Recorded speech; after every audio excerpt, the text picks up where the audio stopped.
আপনার মুরগি কি হিট স্ট্রোকে মারা যাচ্ছে, অথবা আপনার মুরগি মুখ হাঁ করে হাঁপাচ্ছে, খামারে অতিরিক্ত রোদ পড়ায়, আবহাওয়া প্রচণ্ড গরম থাকায় আপনার মুরগি হাঁ করে শ্বাস নিচ্ছে বা হিট স্ট্রোক হয়ে মারা যাইতেছে, তাহলে এই ভিডিওটা শুধুমাত্র আপনার জন্য।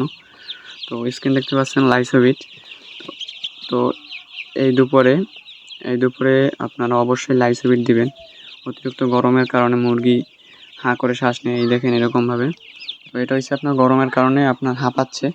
তো অবশ্যই লাইসোভিট ব্যবহার করবেন, লাইসোভিট অথবা রেনাসি আছে, প্রিমিক্স বলে ওটাকে, রেনাসি অথবা লাইসোভিট, এইটা 1 লিটার পানিতে 1 মিলি করে ব্যবহার করবেন।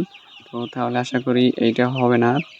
আর ওদের চেষ্টা করবেন সবসময় শেডে ঠান্ডা রাখার, ফ্যান দেওয়ার, যাতে ওদের বেশি গরম না লাগে। বেশি অতিরিক্ত পরিমাণে গরম লাগলে এরকম হাঁপাবে, আর এরকম হাঁপাইয়ে আপনার হিট স্ট্রোকের ঝুঁকিটা অনেক বেড়ে যায়। তো এই লাইসোভিট অথবা রেনাসি, এই দুইটা যে কোনো একটা দিতে পারেন।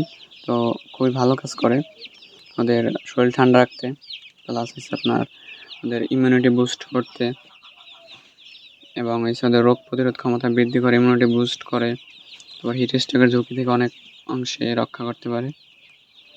আর অবশ্যই 1 থেকে 1.5 ঘন্টা পর পর পানি চেঞ্জ করে দেবেন, নতুন পানি দিবেন, ওরা যাতে বেশি বেশি পানি খায়। তো এক পানি সকালে দিয়ে রাখলেন, বিকালে চেঞ্জ করলেন, এরকম করলে খুবই রিস্কি হয়ে যায় হিট স্ট্রোকের ঝুঁকিটা। তো অবশ্যই চেষ্টা করবেন যে 1 ঘন্টা পর পর নতুন পানি চেঞ্জ করে দেওয়ার। প্রয়োজন হলে অল্প অল্প পানি দিবেন, চেঞ্জ করে 1 থেকে 1.5 ঘন্টা পর পর পানি চেঞ্জ করে দিবেন। তো তাহলে পানিটা ফ্রেশ থাকবে, আর বেশি পরিমাণে পানি খাবে, তো এই হিট স্ট্রোকের ঝুঁকিটা অনেক অংশে কমে যাবে।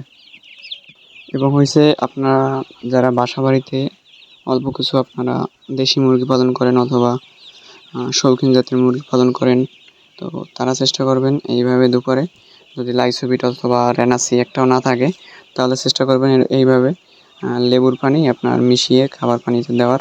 তো তাহলে আশা করি খুবই ভালো রেজাল্ট আসবে।